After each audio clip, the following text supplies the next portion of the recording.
Hey guys, it's Khadija from ThisIsRnB.com's Get to Know, and I'm here with the emerging singer-songwriter, New York's own Matt Gordon. Hi, welcome, Going on, going welcome. on, going on. Yeah. So you're from New York, and there's so much creativity just oozing at every turn. When and how did you decide to pursue a musical career? Yeah, so I was actually born and raised in New York, but I moved around a lot too. So I lived in Georgia, I lived in Philly.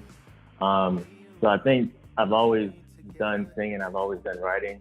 It wasn't until I was maybe 14, 15, is kind of when I decided to get into writing. And then when I was 16, I think also like the main reason why I was kind of just stuck into writing was because I was kind of nervous to kind of sing in front of people. I didn't really know that I could sing. I was like, Yeah. I love music, but let me just stick to songwriting. And then I saw a video online of somebody doing a cover, and I was like, this is what I want to do. I got to get over this fear. So when I was 16, I signed up for the high school talent show, and that's kind of when I started singing. I got that confidence. Yeah. Nice. So tell us some of the influential artists that inspire you and some that you've had the pleasure of working with. Yeah, so many people have inspired me. Michael Jackson, Brandy, Usher, Chris Brown, Timbaland. There's just so many people out there. I've kind of communicated with people on social media and stuff like that, but I haven't actually worked with anybody yet that I've looked up to. So hopefully that's in the works. But yeah, those are like my top people. So, yeah. Okay, awesome. And your latest single, Patience, is getting quite the buzz around the music industry. Tell us the meaning behind the record and the visual treatment. Yeah, so Patience is it's kind of about being introverted, being kind of closed off people. And I think people on the other side don't really kind of understand what the meaning behind that is. So I kind of was in a frustrated mindset, and I was like, I want people to understand that to really get to know me, it takes a minute. I really got to feel you. I got to feel like your energy and your vibe is right. And it's clear. So I kind of wanted to be vulnerable and be open on that song and kind of show that side. And then the video kind of goes along with the theme of patience and having time. I have the DeLorean in there, the time machine. Yeah. If you even listen to If you listen to the music too, we incorporated like clock sounds in it too. Mm-hmm. So once again, time is kind of like a recurring theme in the video and the song as well. So yeah. Nice. Okay, so your sophomore album, Black Mirror, was released earlier this year. Some of my favorites, I should say, is Lost and I Knew Better. And when you talk about Usher being like one of your inspirations, you definitely can tell on, I think the song is Everything. I think it's Everything. Okay. So what do you want the listeners to take away when they listen to your album? I think for me growing up, music and entertainment was escapism. It was kind of a way for me to kind of escape and kind of enter these different worlds and stuff like that. So I want my music to kind of give that to audiences. I want them to be transported into different worlds and have that escapism, but also have some realism in that as well, and kind of be able to relate to what I'm saying and know that they're not alone. So yeah. So what would you say is your favorite track off the album? Normally people say I don't have a favorite track, I like all the songs right. But I'm not even gonna lie, Samurai is my favorite song. Okay. I feel like all of my influences came out on that song, but it still felt like me. Like if you listen to it, you can hear Michael Jackson influences, you can hear Ali and Static Major.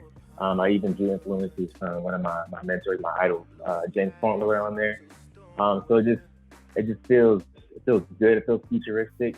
It feels action based. There's like a story, there's a plot. I just love the whole feel and the whole energy of that record. That's definitely my favorite for sure. Yeah. Okay.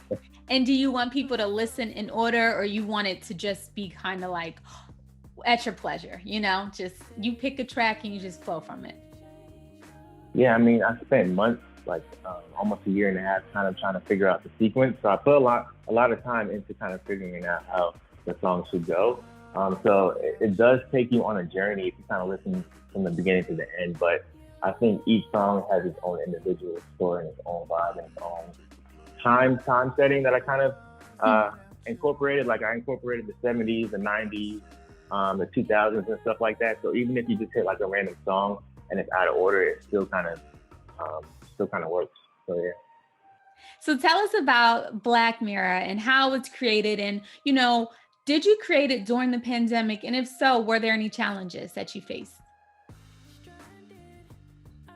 There was a whole bunch of challenges. It was insane. Like I kind of did the majority of the project in 2019. And at that time, I quit my job for about 7 months to fully pursue music and get this album done. And right when I was almost complete, the pandemic happened and then quarantine. And it just felt like setback after setback. And I was just like, am I not supposed to do this? Like, why is everything kind of like falling apart? But I kept pushing. I eventually found like a studio that was still having sessions even during the quarantine. They had like super safety precautions and stuff. And I was like, I got to do what I got to do. I was still kind of scared of the virus and stuff like that. But I was like, if this is like my last shot or whatever the case might be, I gotta make sure I love this. I gotta make this work. So I recorded the project and finished it during the pandemic. And like even like right when the quarantine was happening, when everybody was like locked down, locked inside, I really wanted to go back home to New York and shoot my album cover.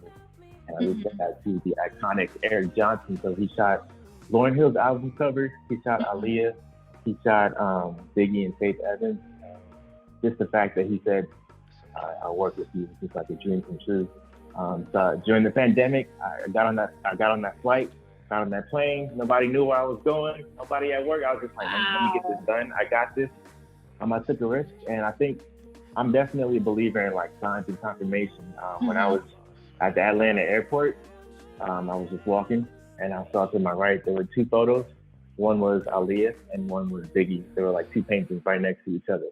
And I was like, it's crazy that I'm going to New York to shoot with Eric, who shot both of them. And they're both New Yorkers, both Jamaican descent.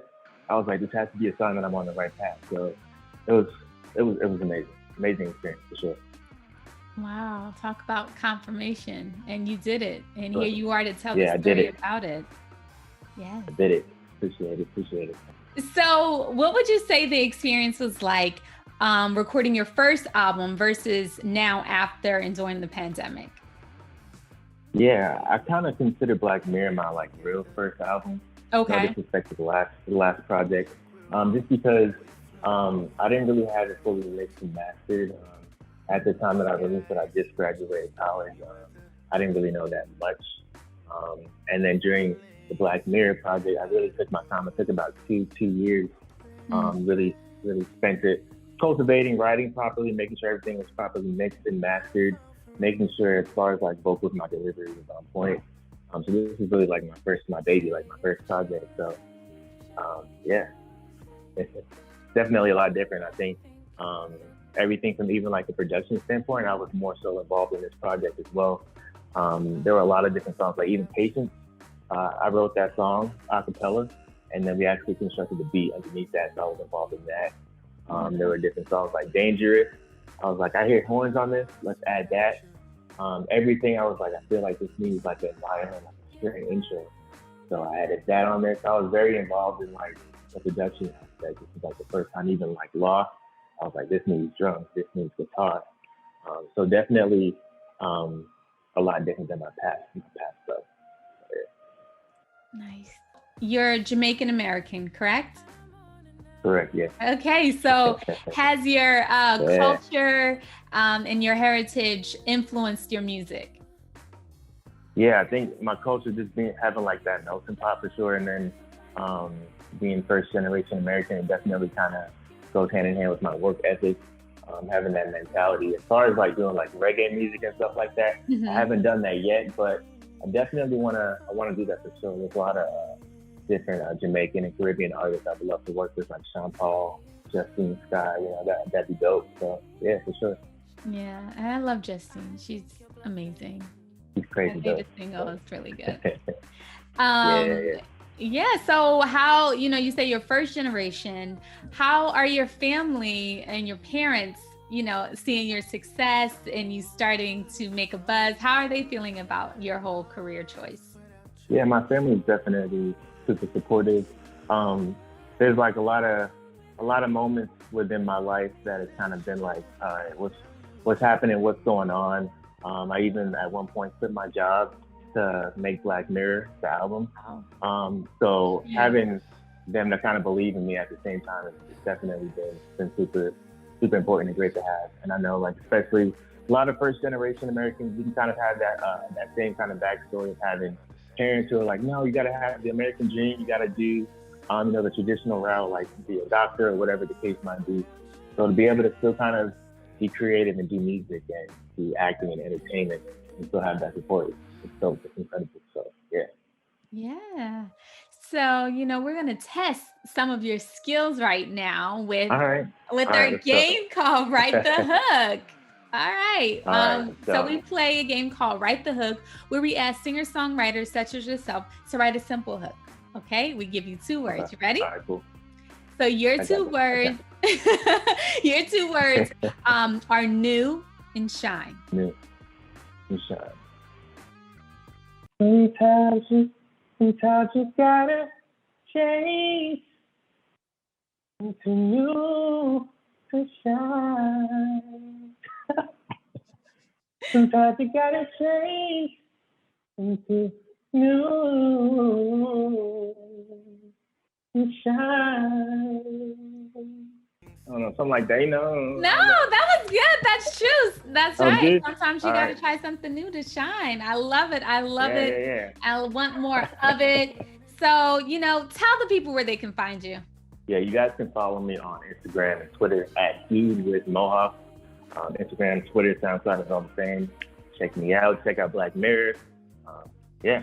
So, do you have any upcoming events or shows that people can watch out and look out for?